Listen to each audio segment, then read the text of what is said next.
Hello Standard 4th, welcome in EVS lecture. This is our 15th lecture. In previous lecture we have discussed chapter number 3, A Day with Nandu, and we are going to just complete it after some time. There is an activity of making an elephant, so let us see how to make an elephant. Over here, at last we had seen which animals do we use for carrying load. Last lecture में हमने देखा था कि कौन से animal है जो load carry करते हैं. We all know that elephant, horse, donkey, bull, etcetera. Now make your own elephant, मतलब आपको अपना खुद का एक पेपर का एलिफेंट बनाना है. Copy the drawing of the elephant given on the next page in a bigger size on a thick sheet of paper. मतलब paper की एक जो थोड़ी मोटी सीट है उसके ऊपर आपको वहाँ पर पीछे एक ड्राइंग दिया है एलिफेंट का. Look at this. आपको ये ड्राइंग है वो उस सीट पर थोड़ा बड़ा ड्रॉ करना है. Now make small cuts where it says cut. जहाँ पर इसमें पिक्चर में हम देखेंगे कि जहाँ पर कट ऐसा लिखा है वहाँ पर से आपको पिक्चर में थोड़ा सा कट लगाना है. Be careful not to cut off the part, लेकिन ध्यान रहे पूरा पार्ट कट नहीं जाना चाहिए, छोटा सा कट लगाना है. Fold along the dotted line, जहाँ पर ऐसी डॉटेड लाइन बताई है वहाँ से आपको फोल्ड करना है. Fold the part with dash line patterns and push them underneath. और जहाँ पर ऐसी डैश लाइनें बताई है वहाँ पर भी आपको पैटर्न को फोल्ड करके नीचे के साइड जाने देना है. Cut out the tail and stick it on. फिर एक एक्स्ट्रा साइड में से टेल कट करो और उसको चिपका दो. यहाँ पर देखो, your elephant is ready. Color and decorate it. Put up an exhibition in class of all the paper elephant that you have made. तो फिर ये एलिफेंट बन जाए उसको कलर करो और क्लास में सारे बच्चों के एलिफेंट का एग्जीबिशन रखो, मतलब क्लास में ही सब रखो और देखो कि कैसे बने हैं. यहाँ पर देखो, अभी मैं बता रही हूँ कि ऐसा आपको ड्राइंग बनाना है. यहाँ से कट लगाना है, यहाँ से कट लगाना है, ठीक है. फिर इसको यहाँ से फोल्ड कर देना है. फिर ये डॉटेड लाइन है, ये सारी की सारी वहाँ से भी फोल्ड करना है यहाँ तक. यहाँ पर भी कट लगाना है, यहाँ पर भी कट लगाना है, यहाँ पर भी कट है, यहाँ पर भी कट है, और इनको ऐसे काट के पीछे की ओर फोल्ड करना है. ये लाइन है उसको नीचे की ओर फोल्ड कर देना है. बाकी सब जगह से जहाँ जहाँ ऐसा है आप काट लो, ठीक है. तो ये आपका एलिफेंट बन जाएगा. और बाजू में से एक छोटी सी ऐसी पूंछ काटनी है और यहाँ चिपका देनी है. फिर ये एलिफेंट को ऐसे फोल्ड करके खड़ा कर दो और उसको पहले हो सके तो पहले कलर कर लो फिर खड़ा करो, ताकि जब खड़ा हो जाएगा फिर कलर करने में मुश्किल ही आएगी. तो पहले इसको कलर कर लो फिर उसको खड़ा करो तो आपका elephant ready. Now what do they से, मतलब यहाँ पर कुछ एनिमल्स के पिक्चर है और वो अपने बारे में कुछ बता रहे हैं. So let us see. Look at these pictures and read what these animals are sharing with their friends. Discuss this narratives sensitively in the class. यहाँ पर बताया कि ये पिक्चर देखो और देखो कि ये सारे एनिमल है वो अपने फ्रेंड के साथ क्या शेयर कर रहे हैं. तो इसको जो बोल रहे हैं वो क्लास में पूरी सेंसिटिविटी के साथ, मतलब उसके साथ फीलिंग के साथ इसको शेयर करना है कि भाई वो सब क्या फील करते होंगे. The basket is the only home I have forgotten what it is like in the open jungle and fresh air. For me it is only the basket and the snake charmer. ये snake क्या बोल रहा है कि ये जो मुझे जो स्नेक चार्मर रखते हैं वो बाम्बू का बास्केट है, मेरे लिए तो सिर्फ वो ही एक चीज़ है जहाँ, और जंगल क्या है, फ्रेश एयर क्या है वो तो मुझे पता भी नहीं, मतलब मैं भूल चुका हूँ ये सब चीज़ें। मेरे लिए तो सिर्फ एक बास्केट और मेरा सपेरा, बस यही दो चीज़ें मेरी ज़िंदगी है। मतलब इसको अपने रिलेटिव्स, अपना जंगल, अपनी आज़ादी, सबसे वो हाथ धो चुका है। तो सोचो आपके साथ ऐसा हो कि आपको कोई एक छोटी से कमरे में बंद रखे और कुछ ना मिले तो आपको कैसा फील होगा।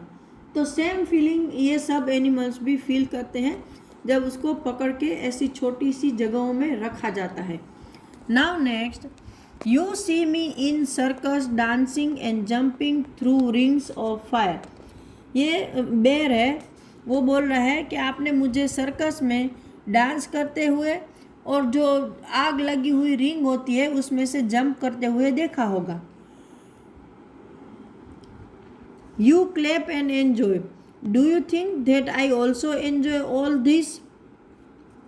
आप मतलब कि आप भाई ये सब देखते हो तो आपको मज़ा आता है, आप क्लेप करते हो, एंजॉय करते हो। लेकिन आपको पता है कि मैं भी ये सब एंजॉय करता हूँ, मुझे भी इसमें मज़ा आता है। लेकिन देखो उसका क्या बोल रहा है वो, if I do not do this I will get no food, only get a beating. ये क्या बोल रहा है बेर कि अगर मैं ये सब ना करूं तो मुझे खाना नहीं मिलता, और क्या मिलता है, सिर्फ मार। तो देखो इन एनिमल्स की क्या हालत करके रखी है हमने। You have only seen how fast I run. ये हॉर्स क्या बोल रहा है कि तुम लोग सिर्फ इतना ही देखते हो कि मैं कितना जल्दी भागता हूँ। Have you seen my shoes. आपने कभी मेरे पैर के वहाँ पर जो शू नेल्स लगी होती है वो देखी है। Do you know how much pain I get when they fix the horse shoe in my whose. मतलब कि ये हॉर्स बोल रहा है कि तुम लोग ने मुझे सिर्फ जोर से भागते हुए देखा है, लेकिन क्या आपको पता है कि जब मेरे पैरों के जो खुर होते हैं ना घोड़े के पैर के नीचे, उसमें जब ये लोग हॉर्स शू फिक्स करते हैं तो मुझे कितना दर्द होता है। मतलब हम एनिमल को अपने स्वार्थ के लिए दर्द देते हैं और उसको भूल जाते हैं कि वो कंटिन्यूअस किस दर्द से गुजरता होगा, और हम सिर्फ उसकी राइडिंग का, उसके डांस का, उसकी तकलीफ़ों का मज़ा लेते हैं। उसके पीछे का दर्द हमने कभी नहीं देखा और ना ही देखने की कोशिश करते हैं। Now over here these are the monkeys, they make us dance and dance and dance. ये मंकी क्या बोल रहे हैं कि वो लोग सिर्फ हमें नचाते हैं और मतलब नचाते ही रहते हैं। Even if we don't want to और we are in pain। क्या बोल रहे हैं कि अगर हमारी मर्जी ना हो या हमको कहीं दर्द हो रहा हो तो भी हमें कोई नहीं देखता, सिर्फ हमको नाचना ही होता है।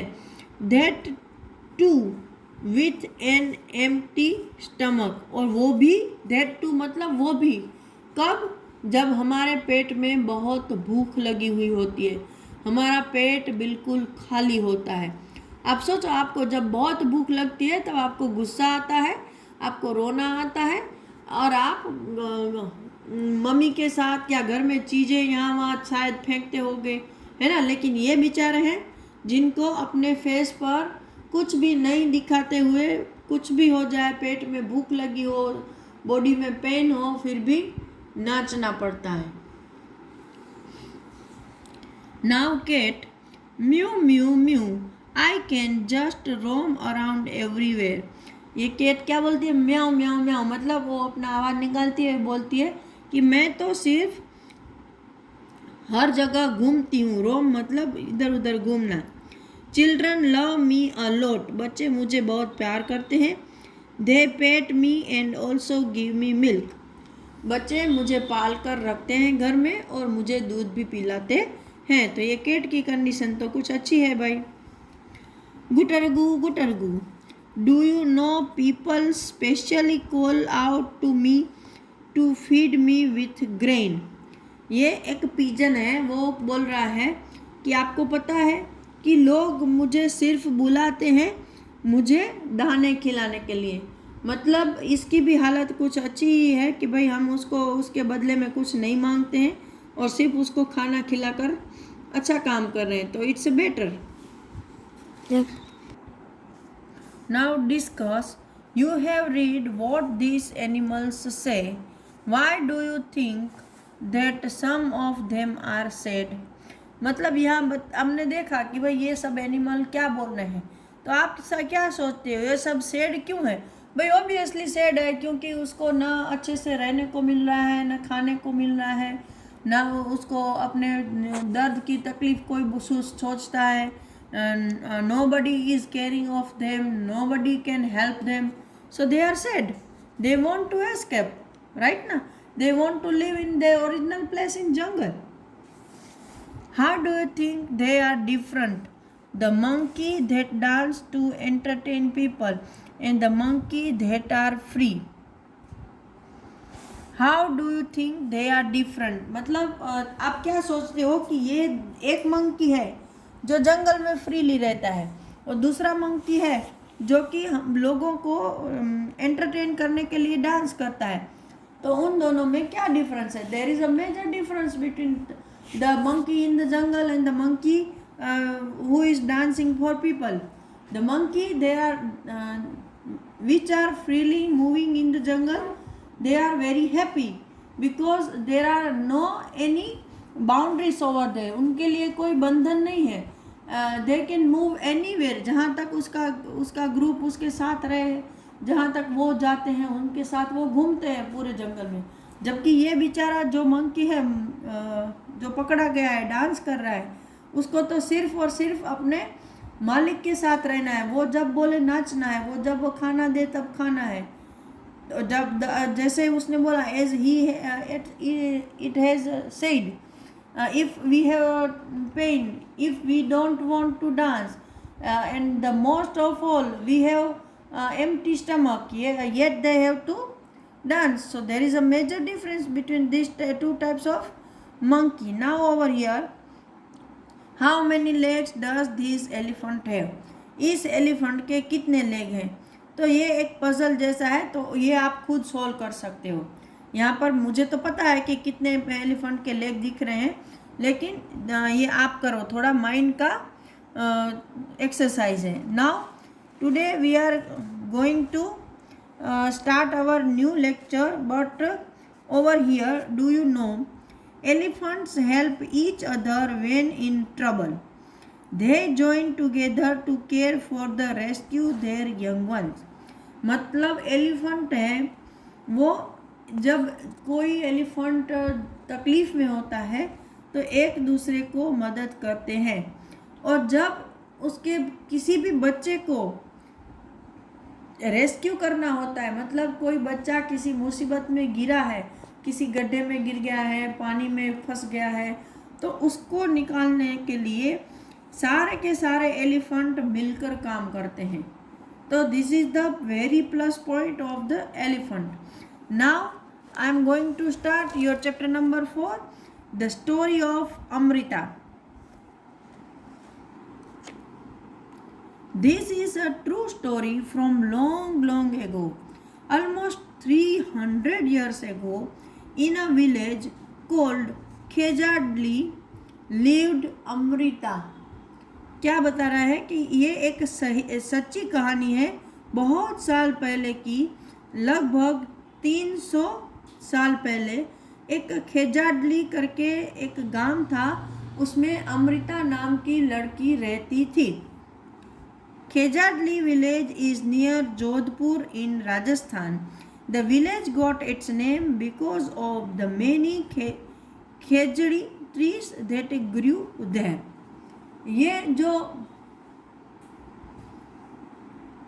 खेजाडली विलेज है वो जो राजस्थान में जोधपुर के पास है, और इस गांव को खेजाडली इसलिए बोलते हैं ताकि इसका मेन रीज़न ये है कि ये विलेज में बहुत सारे खेजड़ी के ट्रीज हैं। खेजड़ी मतलब शायद हम जिसको खिजड़ा बोलते हैं, one type of big tree है, तो जो वहाँ पर बहुत सारे ये खेजड़ी के ट्री ग्रो होते थे, इसलिए इस गांव को खेजाडली बोला गया है। The people of this village took great care of the plant, trees and animals. Goats, deers, hares and peacocks roamed fearlessly there. The people of the village remember what their elders used to tell them. यहाँ पर ये जो village है उसके जो लोग हैं वो पेड़ पौधे, एनिमल्स, भेड़ बकरियाँ, हिरन, क्या बोलते हैं ये, हॉर्स, पीकॉक, वो सब की बहुत ख्याल रखते थे और ये सब वहाँ पर बिना डर के फ्रीली घूमते थे. पीपल ऑफ द विलेज, ये जो विलेज के लोग हैं वो हमेशा याद रखते हैं कि उनके बड़ों ने उनसे क्या कहा है. दे यूज टू से, अगर पेड़ हैं तो हम हैं. Plant and animals can survive without us but we can not survive without them. उनके एल्डर्स क्या बोलते थे कि अगर पेड़ हैं तो हम हैं, और ये जो प्लांट है, एनिमल है, वो हमारे बगैर जिंदा रह सकते हैं लेकिन हम इनके बगैर जिंदा नहीं रह सकते. तो इस लेक्चर में इतना ही. अगले लेक्चर में हम आगे का पेज डिस्कस करेंगे. Till that time, good bye and have a nice